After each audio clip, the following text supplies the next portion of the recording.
مێنشینێکی بچووک لە کەنداوی گەورەکاندا. لە سەرەتاکانی ساڵانی 90 سەدەی 20دا میر حەمەد بن خەلیفە ئەلسانی لە فڕۆکەخانەی پاریسی نێودەوڵەتی دەگەڕێتەوە بۆ قەتەر. لەو کاتەدا پۆلیسێک لێ دەپرسێت خەڵکی چ وڵاتێکی؟ ئەویش پێی دەڵێت قەتەر. پۆلیسەکەش دەڵێت قەتەر کوێیە؟ ئەماش دەبێتە گرەیەکی گەورە لە دڵی ئەم میرە گەنجە و زۆر بێزار دەبێت. چۆن دەبێت خەڵکی ناوی وڵاتەکەی نەزانن؟ پاشتر کە دەسەڵات دەگرێتە دەست، هەموو هەوڵێکی خۆی دەدات تاوەکو ناوی مرنشینەکەی بە ناو جیهاندا بڵاو بێتەوە.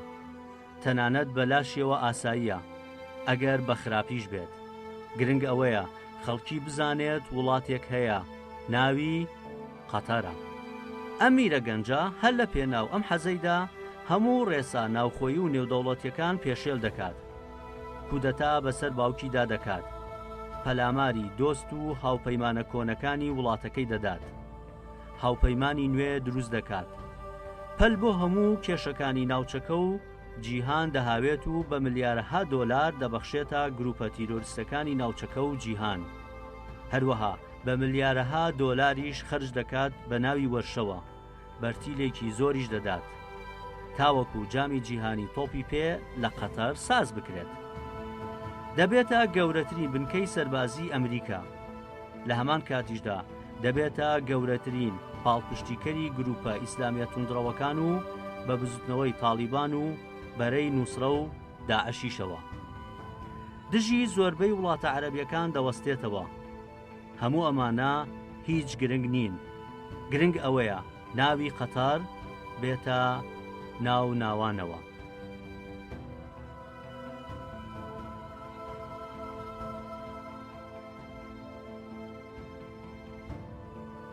قەتەر یەکێکە لە وڵاتە بچووکەکانی جیهان. کۆی گشتی ڕووبەرەکەی دەگاتە 11627 کیلۆمەتر چوارگۆشە. لە سێ لاوە ئاو دەوری داوە و تاکە دراوسەی کە سنوورێکی وشکانی لەگەڵدا هەیە عەرەبستانی سعودیە. قەتەر نیمچە دوورگەیەکی بچووکە. دەکەوێتە سەر کەنداوی فارسی و یەکێکە لە مرنشینە عەرەبیە بچووکەکانی کەنداوی فارسی. قەتار کەوتووەتە نێوان دوو زلهێزی گەورەی ئیقلیمیەوە، لە ڕۆژهەڵاتەوە عەرەبستانی سعودیە و لەو بەری کەنداوی فارسیەوە دراوسەی زلهێزێکی ئیقلیمی دیکەیە کە ئەویش ئێرانە. ئەم هەڵکەوتە جوگرافیای وای کردووە کە ئەم وڵاتە لە ڕووی سیاسی و فەرهەنگی و کۆمەڵایەتیشەوە تووشی کێشەی گەورە بێت کە دواتر بە درێژی باسی لێوە دەکەین. وەک هەموو مرنشینەکانی دیکەی ناوچەکە، ژمارەی دانیشتوانی قەتەریش کەمە. کۆی گشتی دەگاتە 1,800,000 کەس. بەڵام تەنها 300,000 کەسیان خەڵکی ڕەسەنی قەتەرن و ئەوانی دیکە کۆچەرن کە زۆربیان لە وڵاتانی هیندستان و پاکستان و بەنگلادش و وڵاتانی دیکەی ئاسیاویەوە هاتوون. هەروەها ژمارەیەکی زۆر هاوڵاتی میسری و وڵاتانی دیکەی عەرەبیش لە قەتەر کار دەکەن. ئەم نشینە لە ڕووی ژمارەی دانیشتوانەوە کێشەی گەورەی هەیە و ناتوانێت ببێتە زلهێزێکی ئیقلیمی، چونکە هەمیشە ژمارەی دانیشتوان ڕۆڵی لە هێز و توانای دەوڵەتان هەیە. جوگرافیناسی یۆنانی کۆن پاتلیمۆس باسی قەتەری کردووە، وشەی قەترای بۆ داناوە. ئەم نشینە پێشتر لەلایەن بابلی و دواتریش ساسانی و پاشان عەرەب و پورتوگالی و تورک داگیر کراوە. دواتریش لە ساڵی 1916 لەلایەن بریتانیاوە داگیر کراوە و ساڵی 1970 سربەخۆیی وەرگرتووە. بنەماڵەی ئەلسانی ماوەی 200 ساڵە حکمی ئەم نشینە بچووکە دەکەن. ساڵی 1960 شێخ ئەحمەد بن عەلی حاکمی قەتەر بووە و هەتاوەکو ساڵی 1972 ئەم حاکمە توانی سربەخۆیی بۆ قەتەر بەدەست بهێنێت. بەڵام پاش ساڵێک لەلایەن ئامۆزاکەی شێخ خەلیفە بن حەمەد ئەلسانی کودەدای بەسەردا دەکرێت. بەماش نەریتێکی خراپ دەهێنێتە ناو فەرهەنگی سیاسی ئەم وڵاتەوە. دواتریش شێخ خەلیفە خۆشی دەبێتە قوربانی کودەتایەک. شێخ خەلیفە لە ساڵی 1995 حاکمی وڵات دەبێت، بەڵام ساڵی 1995 کاتێک بە سەردان دەچێتە ئەوروپا هەتا دەگەڕێتەوە شێخ حەمەدی کوڕی کودەدای بەسەردا دەکات و لە دەسەڵات لای دەبات. هەرچەندە ئەمە لە ڕووی ئەخلاقی و عەشایری و سیاسیشەوە کارێکی نابەجێیە کە کوڕ کودەتا بەسەر باوکیدا بکات، بەڵام شێخ حەمەد لەبەر حەزی کورسی دەسەڵات هەموو یاسایەکی ئەخلاقی و عەشایری و سیاسیشی پێشێل کرد. گاڵتەجاری گەورە ئەوەیە ئەم شێخە کەناڵێکی گەورەی تیڤیدا نابوو، وانەی دیموکراسی بە وڵاتانی دیکە دەدا، بەڵام خۆشی تووشی هەمان چارەنووس بووەوە. لە ساڵی 2013دا لە هەلومەرجێکی شاراوەدا واز لە کورسی دەسەڵات دەهێنێت بۆ شێخ تەمیمی کوڕی. هەندێک میدیای عەرەبی و جیهانی باس لە کودەدایەکی سپی دەکەن کە کوڕەکەی بەسەریدا کردووە.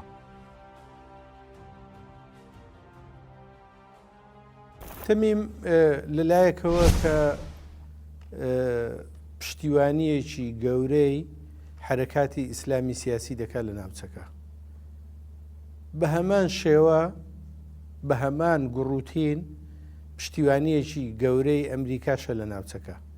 گەورەترین یان با بڵێن گرنگترین بنکەی سەربازی ئەمریکا لە ناوچەکە، لە ناوچەی ڕۆژهەڵاتی ناوەڕاست و لە کەنداویش لە نێو قەتەردایە. ئەمە جیاوازی تەمیم دەرەخات.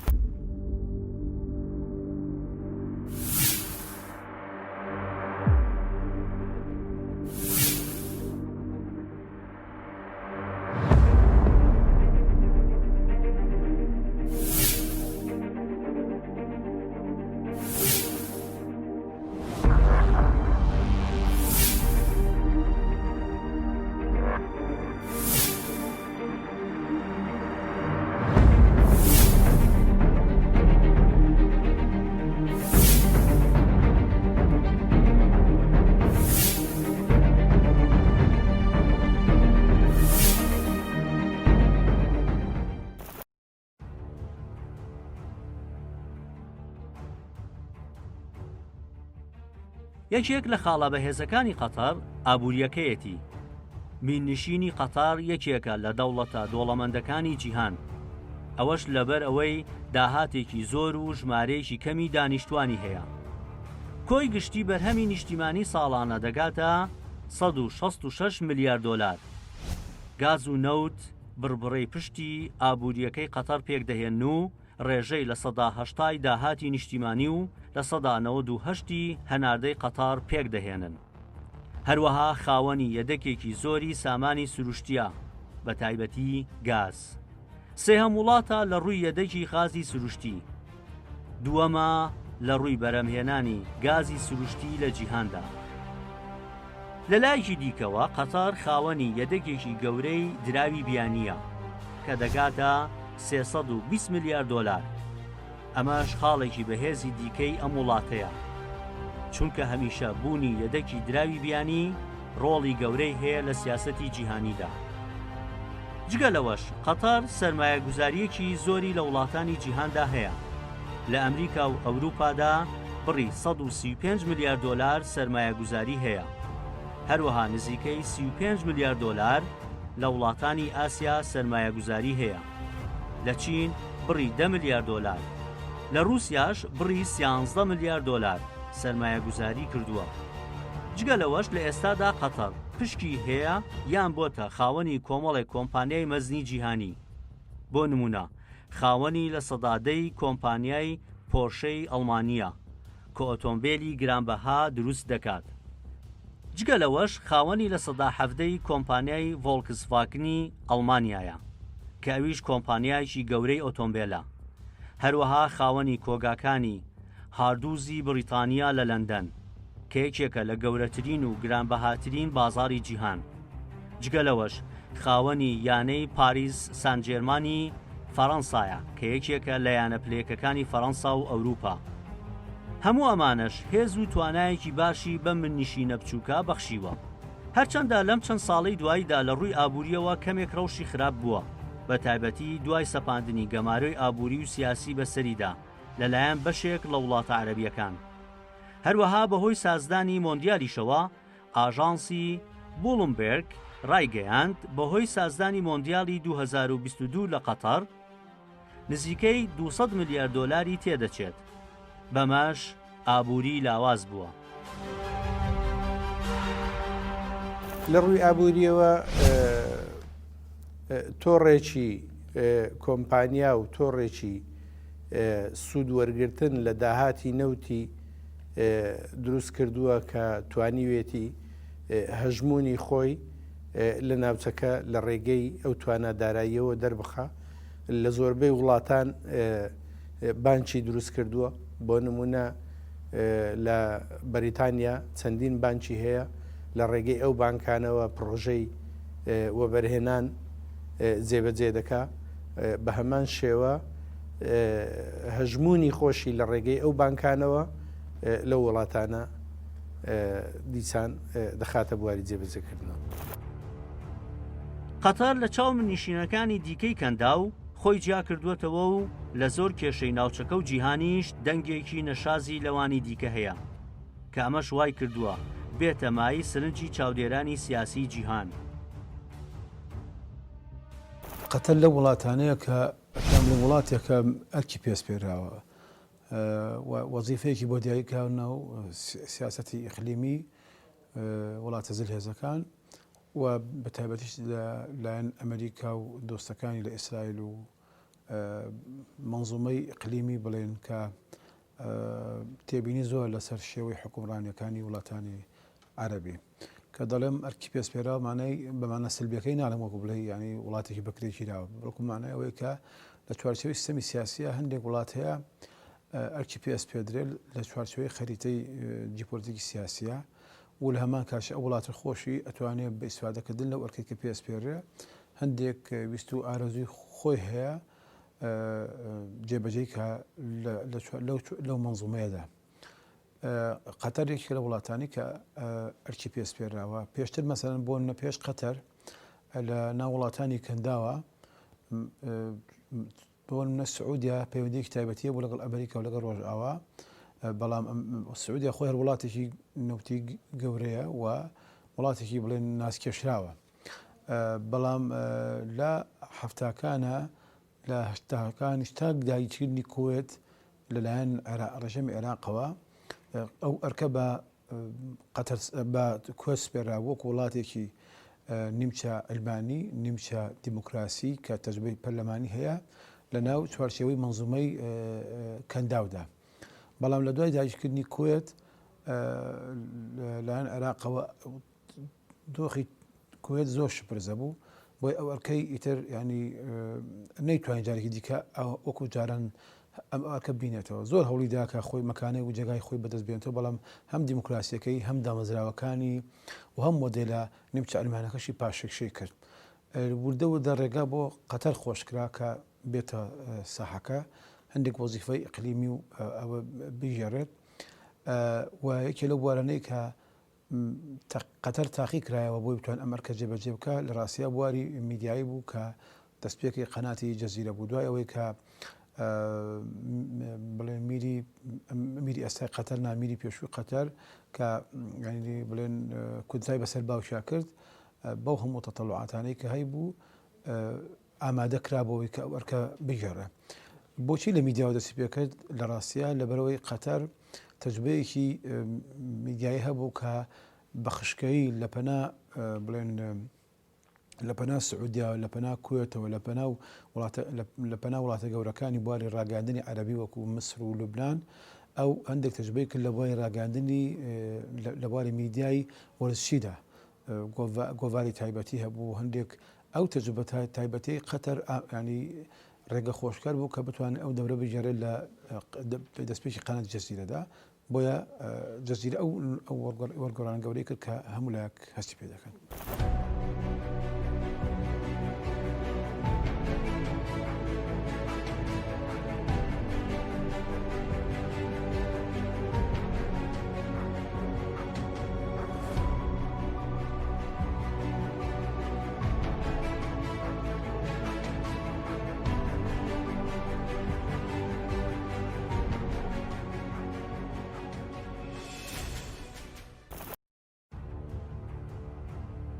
یەکێک لە پەیوەندیە ئاڵۆزەکانی ئەم منیشینە لەگەڵ سعودیایە لە کاتێکدا کە سعودیا تاکە دراوسەی وشکانی قەتەرە کەچی ماوەی چەندین ساڵە جەنگێکی سارد لە نێوان ئەم دوو دەوڵەتەدا هەیە هەرچەندە هەردووکیان لە ڕووی بنەمای سیاسی و فەرهەنگیشەوە زۆر لە یەکتریەوە نزیکن بەڵام لە مامەڵەکردنی لەگەڵ کێشەکانی ناوچەکە زۆر جیاوازن هەر ئەمەش وای کرد کە سعودیا ڕابەرایەتی کۆمەڵێک دەوڵەتی دیکەی عەرەبی بکات و لە ساڵی 2017دا گەمارۆیەکی گەورەی بەسەردا بسەپێنن هۆکاری ئەو ئاڵۆزە هەندێکی علاقی بە قەتەر و سعودی هەردوویان وڵاتی ئەوەن وڵاتی کە لە ڕووی کەلتوریەوە باوەڕیان بە ڕێبازی وهابیەت هەیە بۆیە وەک بەشێک لە زدی نەوعی واتە بەرامبەرێکی جۆری خەتەریان وەکو وڵات هەڵبژار کە بتوانێت جابەجار ئەوە نێ نەقورس لە سعودیا بۆشێنێ ئەگەر ئێمە لە بیرمان بێ کە لە نەوەتەکانەوە سعودیا کە قاعدە دروست بوو و ڕێکخراوی قاعدە ناوی سعودیا وەک وڵاتێک هات کە ناتوانێت ئەرکانی خۆی بەرامبەر ئەمریکا و سیستەمی نێودەوڵەتی جێبەجێ بکە ڕاستە ئەمە پێشین بوو پێش 11 سپتەمبەر بوو بەڵام ئەو هەندێک لەو تاوانانەی کە بن لادن جێبەجێ کرد لە چەند وڵاتێکی دنیاە لە سوودانەوە تا ئەرجنتین تا بڵێن لێدانی چەند قاعدەیەکی سەربازی ئەمریکا ئەمانە هەمووی دەری خست کە ئیتر ینی مجتەمەعی دەولی و بەتایبەتی ئەمریکا تێبینی لەسەر سعودیا هەیە بۆ بەرامبەرەکی ئەوە قەتەر ئەیتوانی ئەو دەورە بژێرە لە بەرەوەی وەکو وتم وهابیە دووەم کەنداوە سێیەم ئەتوانی ئەو وەزیفەیە کە سعودیا جاران دەیەکرد قەتەر بیکە بە تەکلیفێکی کەمتر لە ڕووی سیاسیەوە لە ڕووی داراییشەوە حتا لە ڕووی ئەرکەکانیشی کە پێی دەست پێ سعودی مەطالیبی زۆر بوو بەڵام قەتەر وەکو وڵاتێکی لاو گەنج کە خەبارێکی بچووکی هەیە ئەیتوانی ستۆدیۆیەک بێ بۆ جێبەجێکردنی ئەو پەیامەی ئەمریکا لە ڕووی ڕاگاندنەوە و هەروە ئەیتوانی گۆڕەپانێکی خەنجیلانەیە بۆ جێبەجێکردنی بەشێک لەو ئەرکانەی کە ئەمریکا پێی دەست پێ دێت.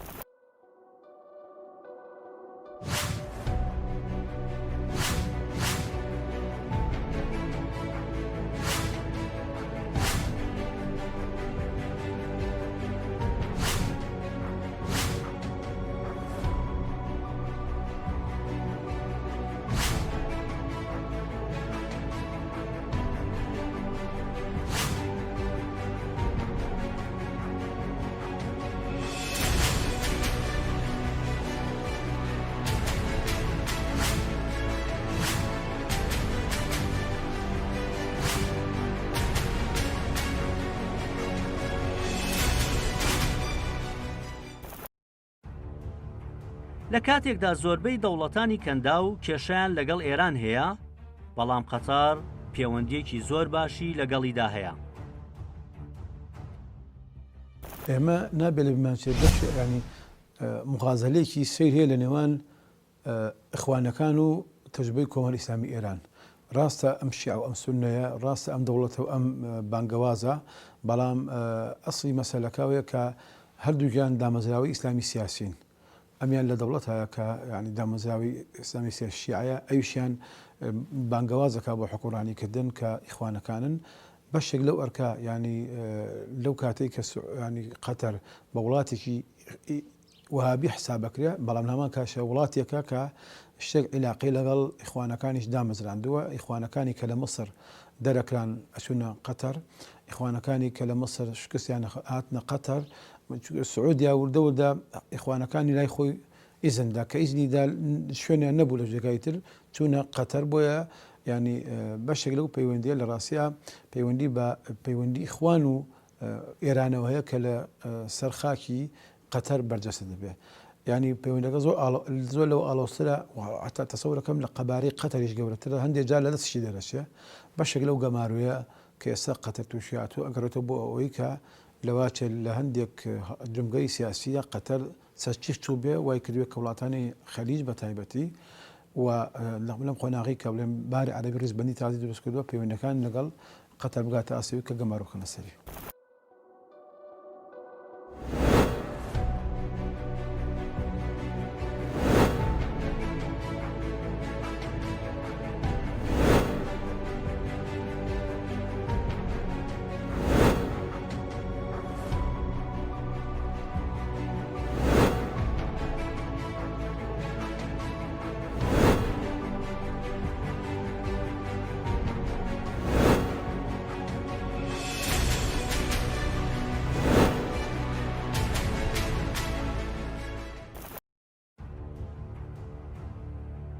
لە ئێستادا تورکیا یەکێکە لە هاوپەیمانە نزیکەکانی قەتەر و بنکەی سەربازی لە وڵاتەدا هەیە. هەروەها لە زۆربەی کێشەکانی ناوچەکەش لە یەک بەرەدان. تەنانەت بەشێکی زۆری جەنگەکانی تورکیا لە دژی گەلی کورد چ لە ئەفرین و گرێسپی بە پشگیری دارایی قەتەر ئەنجام درراوە. وەکو دەڵێن تەمویلی هەموو سیاسەتە فراوانخوازیەکانی تورکیا دەکات لە ناوچەکەدا. ئەماش بۆ تەمایی پرسیار لای زۆربەی چاودێرانی سیاسی و لە هۆکاری ئەم پەیوەندی و هارمۆنیە بەهێزە دەکۆڵنەوە.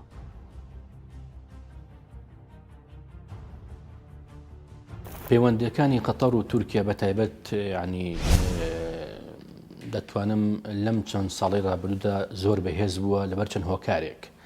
خۆت باشە زانی کە قەتەر هەرچەندە وڵاتێکی بچووکە بەڵام خاوەن ئابووریەکی بەهێزە. قەتەر بەوە ینی باز لەوە دەکرێت کە قەتەر ئێستا بە مەزانەی 15 ملیارد دۆلار تەنها لە تورکیاوە بەرهێنانی هەیە. ئەمە خاڵێکی زۆر گرنگە لە ڕووی ئابووریەوە. لە ڕووی سیاسیەوە قەتەر و تورکیا هاودیدن بە گەیشتنی ئیسلامیەکان بە تایبەت ئیخوان موسلیمین بەدەسەڵات. ئەمە لە ڕووی سیاسیەوە. لە ڕووی کۆمەڵایەتیەوە ڕەنگە شتێکی ئەو تۆ نەبێ، بەڵام لە ڕووی ئەمنیە خۆت باشە زانی کە تورکیا ئێستا حاڵی حازر بنکێکی سەربازی هەیە لە قەتەر. هەموو ئەمانەوای کردووە کە قەتەر کە پەیوەندەکانی قەتەر لەگەڵ تورکیا لەو پەڕی باشیە بێت و یاخود لەو پەڕی تند و تۆڵیە بێت. لە ڕاستیدا ڕەنگە ئەوە ڕاستێت بێ بڵێن کە تورکیا قەتەر بۆ بەرژەوەندی خۆی بەکاردێنێت، بۆ لەبەرەوەی کە قەتەر خاوەن ئابوورێکی بەهێزە. لە یەک شتیشە لەم ماوەی دوایی ئەگە تێبینی و کردبێ قەتەر حتا پشتیوانی بڵێن حملە عسکەریەکەی تورکیای کرد بۆ سەرباکووری کوردستان بەو بۆچوونەی کە قەتەر پشتیوانی تورکیا کات لە زیندووکردنەوەی عوسمانگەرایی لە ناوچەکەدا. من پێم وایە ئەو دائیمەن ینی لەگەڵ تورکیا هاوڕان بۆ زیندووکردنەوەی عوسمانگەرایی لە ناوچەکەدا و کردنەوەی بنکەی سەربازی ئەمنی خود عسکەری لە ناو قەتەر وێت قەتەر وا دەری بخات کە بە وڵاتانی عەرەبی طبعاً کە بوونی هەیە لە ناوچەکەدا و خاوەن سیاسەتی خۆیەتی لە ناوچەکەدا. قەتەر بە پێچەوانەی مێنشینەکانی دیکەی کەنداو لە ساڵانی پێش بەهاری عەرەبی پەیوەندیەکی زۆر بەهێزی لەگەڵ ڕژێمی ئەسەد هەبوو. تەنانەت لە زۆر کێشەشدا هاوپەیمان بوون و دژی وڵاتانی میسر و سعودیە و ئیمارات بوون. بەڵام لەگەڵ سەر هەڵدانی بەهاری عەرەبی قەتەر سیاسەتی خۆی بە تەواوەتی گۆڕی و بووە دوژمنی سەرسەختی ئەسەد. لە ئێستاشدا لە جەنگی سووریادا پشتگیری دارایی و میدیایی و سیاسی تورکیا و هەموو ئێزە ئیسلامیە توندڕەوەکان دەکات و دژی گەلی کوردیشە.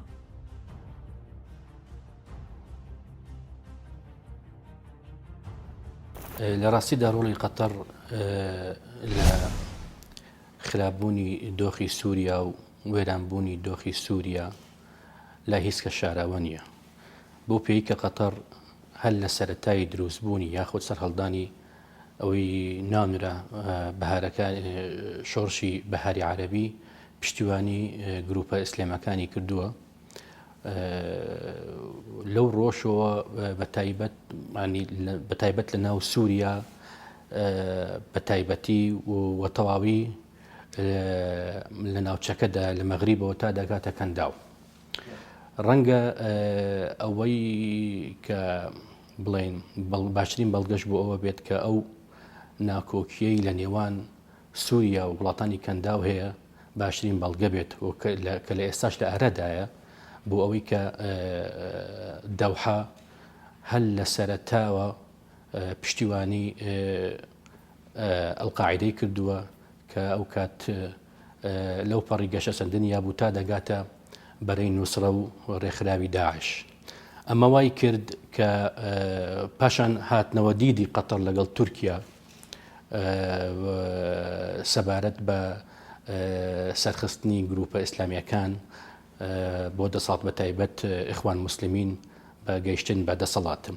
هەموو ئەمانە ڕۆڵیان هەبووە یاخود کاریگەریان هەبووە لە خراببوونی دۆخی سووریا. من پێم وایە بەش بە حاڵی خۆم بەرژەوەندی ئەو بوو پرۆژەی هەنادەرکردنی نەوتی هەبوو لە ڕێگەی سووریا بۆ بازاری ئۆروپا کە ئەو کات ڕژەمی بەسەر ئەسەد مانع بوو لە سەردەمی خۆیدا کە ئەوە لێوە هەناردە بکرێت، چونکە مۆسکۆ بە تایبەت رووسیا پشتیانە بەس بەوە کە ئەوەی کە پێوتر ئەسوق الئۆروپیە بە زمانی عەرەبی ئەو ڕابەرایەتی ئەو هینەیە کرد، ئەوە بەرهێنانە بڵێن. بەرژەوەندی قەتەر لەوەیە دوو ئەیویست سووریا بۆ بەرژەوەندی خۆی بەکار بهێنێت کە بتوانێ هێڵی بۆری نەوت لە سووریاوە ڕەوانە بکە. ینی ئەوە پێی وا بوو کە سەرەکەون ئەوانەی کە قەتەر پشتیوانی کردوون دوای شەژمانی کە سەرەکەون یاخود دوای ساڵی کە سەرەکەون و پرۆژەکەی بەدیدێت و ئامانجەکەی بەدیدێت کە لە سووریاوە بۆ تورکیا پاشان بۆ بازاری ئۆروپا هەناردەی نەوت بکە، نەوت و غاز. خۆ دەزانی کە قەتەر بە سێهەم دەوڵەت دانەرێ لەسەر ئاسی جیهان کە یەدەگی غازی هەیە.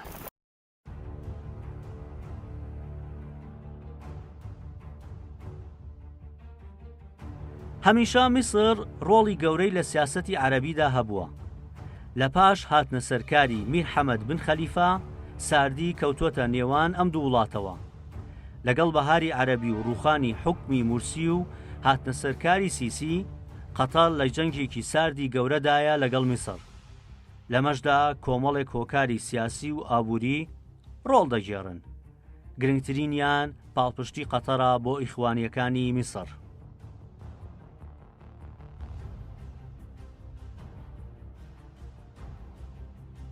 لە وڵاتی میسر ئیخوان موسلیمین حیزبێکی ئیزازە پێدراوی ئاشکرا نەبوو لە سەردەمی موبارەکیشدا، بەڵام هەڵسوڕانیان هەبوو، بەشداریان لە هەڵبژاردنەکانیش دەکرد لە ڕێگەی کەسانی سربەخۆ بە ناوی کەسانی سربەخۆوە. قەتەر هەمیشە پەیوەندیەکی پتەوی لەگەڵ ئیخوان موسلیمین لە میسر هەبووە. یەکێک لەو کەسانەی کە بە باوکی ڕۆحی ئیخوان موسلیمین لە سەردەمی نوێدا دەندرێ یوسف قەرەزاویە.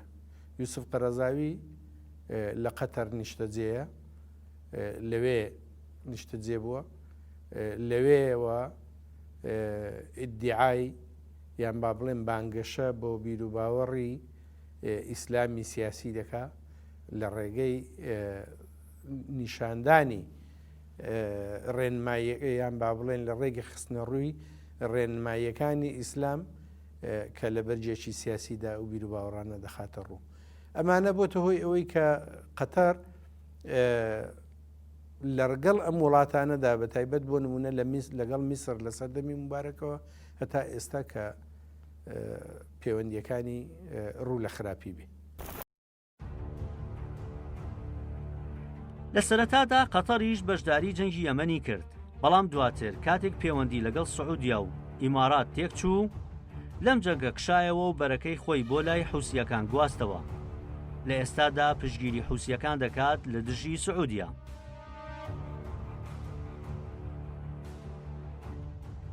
سەرەتا هەستێک ئەیویست کە گەشەکەی یەمەن بە بڵێن بە جۆرێکی ئاشتەوەیانە چارەسەر بکات، بەڵام بۆی نەکرا. پاشان پشگیری هەندێ لایەن و گروپی ئیسلامی کرد لە یەمەن، بەڵام ئەوەی کە من خودی خۆم پێم وایە کە ڕۆڵی قەتەر لە یەمەن کەمێک سنووردار بوو بۆ پێوەی کە سعودیە لە ناو کێشەکەدا بوو یاخود لە ناو هاو کێشەکەدا بوو لە قەتەر لە یەمەنە بوو بورن. قەتەر و سعودیە پێشتر جەنابە باشە زانی کە پەیوەندەکانن ئاڵۆز بوو لەگەڵ وڵاتانی کەندا و نەیدەوی زیاتر ئالۆزی بەخۆیەوە ببینێت بۆیە ڕۆڵی قەتەر لە یەمەن بەوە وەسف دەکرێت کە ڕۆڵێکی سنووردار بوو لە ئێمن هەرچەندە پشتیوانی گروپە تنڕاوەکانیەکە لە سەرەتادا. یەکێک لە پەیوەندیە ئاڵۆز و سەیرەکانی ئەمنیشینە پەیوەندیەتی لەگەڵ ئەمریکا لەلایەکەوە لە ڕووی ئەلامیەوە زۆر دژی ئەمریکایە، هەروەها زۆر دۆستی گروپە ئیسلامیە توندڕەوەکانی وەکو داعش، تالیبان، ئیخوان موسلیمینە. لە هەمان کاتیشدا گەورەترین بنکەی سەربازی ئەمریکا لە قەتەرە. لێرەشەوە ئەمریکا پەلاماری عێراق و ئەفغانستانیدا، هەروەها سەرمایەگوزاریەکی زۆریشی لە ئەمریکا کردووە.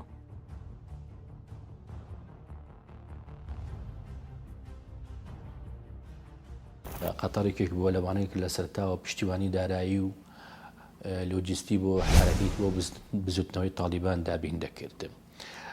ئەگەر تێبینی لە دوانەکانی دۆناڵد ترامپ کەی سەرۆکی ئەمریکا باسی لەوە کرد کە ئەگەر تالیبان پابند بن بەو ڕێکەوتن نامەی کە لە نێواندا ڕوویدا ئەمان ناگەڕێنەوە، بەڵام ئەگەر پابند نەمن ئەمان دەگەڕێنەوە بوونیان دەبێت. ئەمە هێمایەک بوو ئەوانی کە نەک بۆ خودی بزوتنەوەی تالیبان تەنها، بۆ ئەوانی کە پشتیوانیشیانەکەن کە دەبێت ئەم ڕێکەوتن نامەیە وەکو خۆی جێبەجێ بکرێت و وەکو خۆی با بڵێن ڕنگ باتەوە لە ناوچەکەدا. قەتەر بەرامبەر ئیسرائیل و فلەستینیەکانیش سیاسەتی دووفاقی پێڕەو دەکات. لە کاتێکدا گەورەترین دۆستی بزوتنەوەی حەماسە کە توندڕەوترین حیزبی فلەستینیە، کەچی لە هەمان کاتیشدا پەیوەندێکی بەهێزیشی لەگەڵ ئیسرائیلدا هەیە.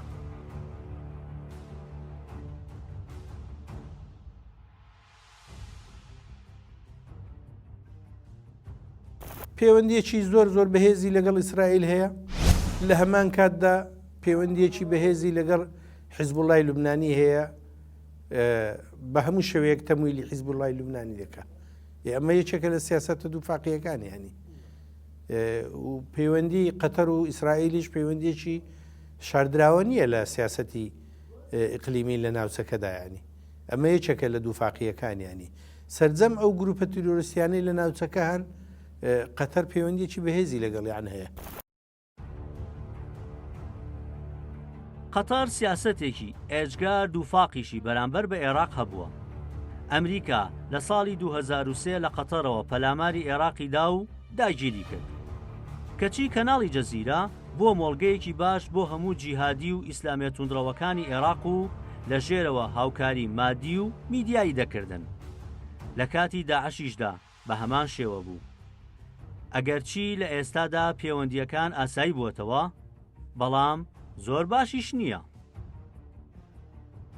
قەتەر لە چوارچەی منزومەی کەنداوە دەرنەچوە لە پەیوەندیەکانی لەگەڵ عێراقا ئێستا، ینی بە تایبەتی ئێستاکە جاران قەتەر بەشێک بوو لە معادلەی پەیوەندی خراپی عێراق لەگەڵ عالەمی عەرەبی، بەڵام لە ڕێی قەناتی جەزیرەشەوە هەوڵەدراکە وەزیفەی لە هەندێک وەزیفا و بە قەتەر سپێرا بوو بەرامبەر ینی پشتیوانیکردن لە ڕژێمی عێراق.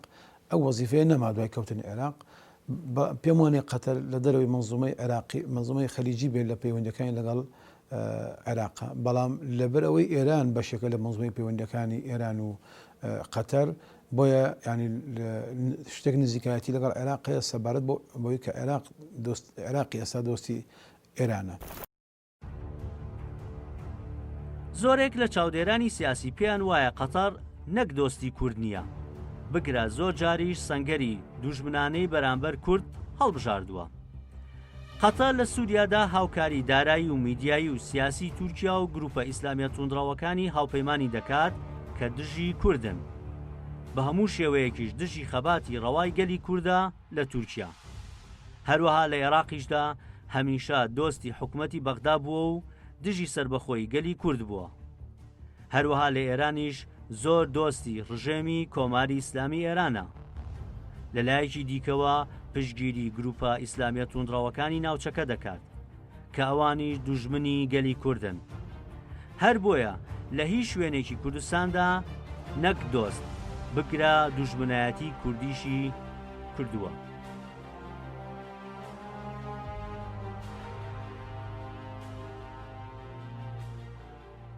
لە ڕاستیە سەبارەت بە کورد پەیوەندیەکانی قەتەر لەگەڵ کورد لە 3-4 جمگەوە خراپە.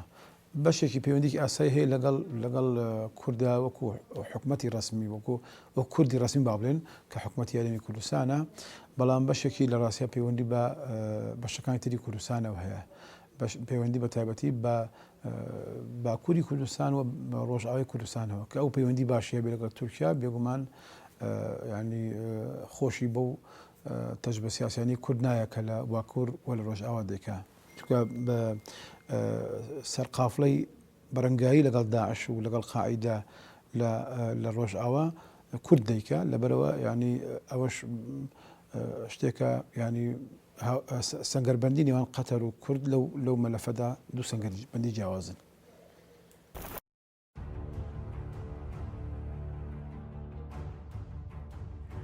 ئایندەی قەتەر. لە ئێستادا قەتەر چ لە ڕووی ئابووری و چوو لە ڕووی سیاسیشەوە ڕوبەڕووی کۆمەڵێک تەنگەشەی گەورە بووەتەوە. هەر بۆیە پێ ناچێت وەک ساڵانی پێشوو ئەستێرەی ئەم وڵاتە لە جیهاندا بگەشێتەوە. نەک ئەوە بگرە بەهۆی تێوەگلان و دەستێکەڵکردن لەگەڵ کۆمەڵێک گروپی ئیسلامی توندڕە و لە جیهاندا ئابڕووی چووە. ئەگەرچی هەندێک چاودێری سیاسی پێیان وایە قەتەر بە حکمی دۆڵەمەندیەکەی دەتوانێت لەم ڕۆڵە تایبەتەی لە ناوچەکە و جیهانیش بەردەوام بێت.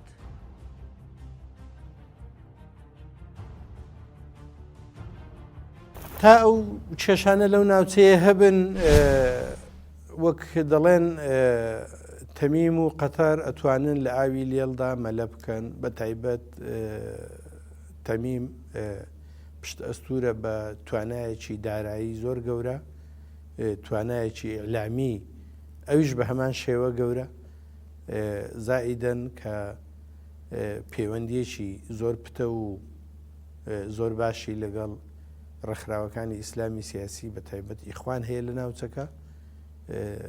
هەموو ئەوانە پێمان دەڵێ تا ساڵانێکی تریش قەتەر لەو یاریە فرەجەمسەریە بەردەوامە بێ. من پێم وایە هەر بەعام نەکرد قەتەر بەکو ینی مۆدێلی وڵاتانی کەنداوی خەلیج کە نمونە بوون بۆ ئیستیقلالی سیاسی، نمونە بوون بۆ پاراستنی ڕێژەمە سیاسی جیاوازەکان لە بەردەم پرسیاری زۆر گەورەدایە، چونکە ئەو نمونێ ئەگەر بڵێن دیموکراسی نییە، ئەگەر بڵێن دەوڵەتداریە ینی ئەوش دەوڵەتەکان لەوێ کۆن و ڕەسەن نین وەکو بۆن لە مەسر یان تورکیا یان حتا سووریا بۆنە یان عێراق مەسەرەن. و ئەگەر بڵێن ئەم مۆدێلی بڵێن پەیوەندی باشە لەگەڵ غەربە، تەنیا قەتەر نییە پەیوەندی باشی لەگەڵ غەربی، وڵاتانی دیکەش هەروە هەیەە. و من پێم وایە مەنزومەی دوای هەندێک هەلومەرج هاتە پێشەوە کە ینی سعودیا غەڵەت لەسەر غەڵەتەکە، من پێم وایە ئەمە تەنیا لەسەر سعودیا حسێب نییە ئەم غەڵەتانە، باکو لەسەر کۆی مەنزومەی خەلیجی حسابە کە لە هەر بڵێن وەرگۆرانێک لە ناوچەکە ڕوودا نەک قەتەر بەڵکو وڵاتانی خەلیج ئەکەونە ڕەشەبایەکەوە کە کەس نازانێ ئایندەکان پێش بێت. ئایندەی قەتەر جەنابە باشە زانی کە قەتەر هەر چەندە لە ڕووی جوگرافیەوە وڵاتێکی بچووکە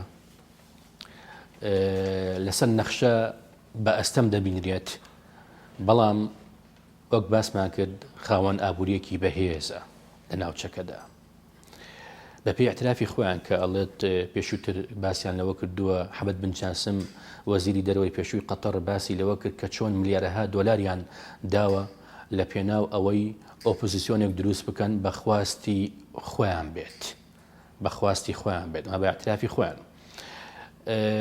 هەرچەندە وەک باسمان کرد وڵاتێکی بچووکە بەڵام خاوەن ئابوووریەکی بەهێزە. ئەم خاوەن ئابوووریە بەهێزەوای کردووە کە بیوێ خۆی فەرزی خۆی بکە لە ناوچەکەدا و پشتیوانی ئەو هێزانە بکە کە بە تونڕە و ناسراون هێزە ئیسلامیەکان.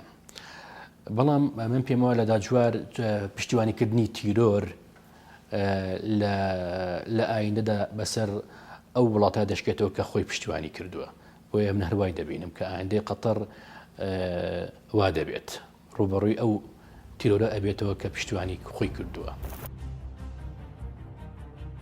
بەداخەوە لە ئەزمموی قەتەردا کێشە و هەڵەی زۆر هەیە.